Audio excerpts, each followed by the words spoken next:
Co-presented by Vimal. बोलो जुबान केसरी. बुलेटिनच्या सुरुवातीलाच बातमी शेतकऱ्यांच्या व्यथेची आहे. 1.25 टन कांदा विकून उलट शेतकऱ्यालाच 1 रुपया द्यावा लागल्याची ही घटना संभाजीनगरात घडली आहे.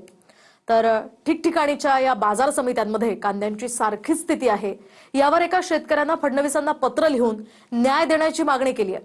5 महिने कष्ट करून हजारो रुपये खर्च करून शेतकरी बाजारात कांदा नेतोय, मात्र पैसे मिळण्याआधीच त्यालाच भुर्दंड बसतोय. पाहुयात नेमकं काय घडलं. घाम गाळून कष्टानं पिकवलेला कांदा विकून पैसे सोडाच, वरून शेतकऱ्यालाच पैसे द्यावे लागतायत. राज्यातल्या कांदा उत्पादकांच्या भीषण स्थितीमुळे एका शेतकऱ्यानं मुख्यमंत्री फडणवीसांना हा घ्या 1 कांदा आणि 1 रुपया, आता तरी शेतकऱ्यांचा आक्रोश ऐका असं म्हणत पत्र लिहिलं. फडणवीसांना लिहिलेल्या या पत्रात शेतकऱ्यानं प्रतिकात्मकरित्या 1 कांदा आणि 1 रुपयाही लावलाय.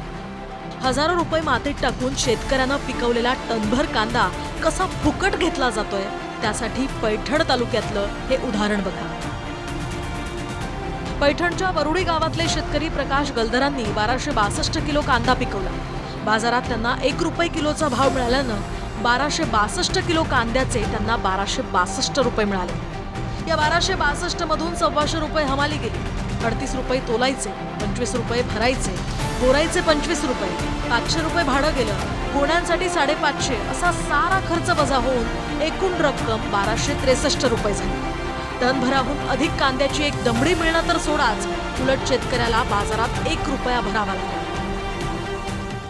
व या छत्रपती शिवाजी महाराजांच्या राज्यामध्ये बळीराजाची पिळवणूक कशा पद्धतीने होते याचं वर्णन मी त्या ठिकाणी त्या पत्रामध्ये केलं.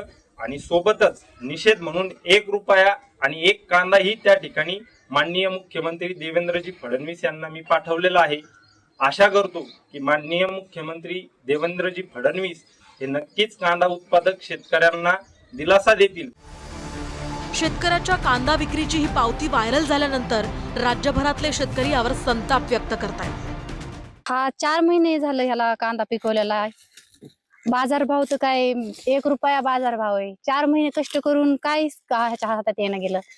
1 वर्षासाठी आता लेकरं बाळ शिक्षणाला निघालेत, त्यांना पैसे कुठून भरावेत ह्याची सुद्धा आता आमच्यावर संकट आहे. खर्च निघतच नाही. 4 महिने केलेला 1 पोत्याचा बारदाना घ्यायला 52 रुपयाला, मजुराला 400 रुपये हजरी.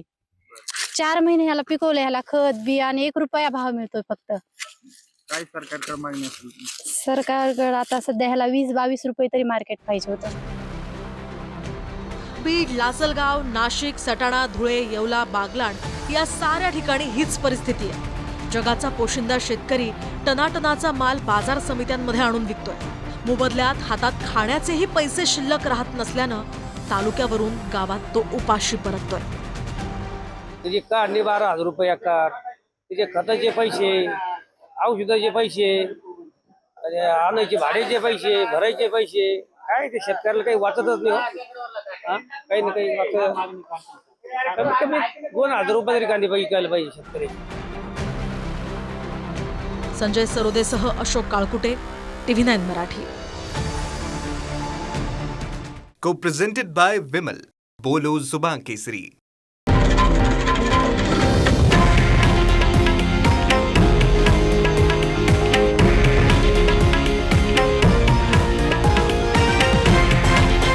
हे आहे देशातील नंबर 1 न्यूज नेटवर्क आणि आपण पाहत आहात TV9 मराठी, एकमेव.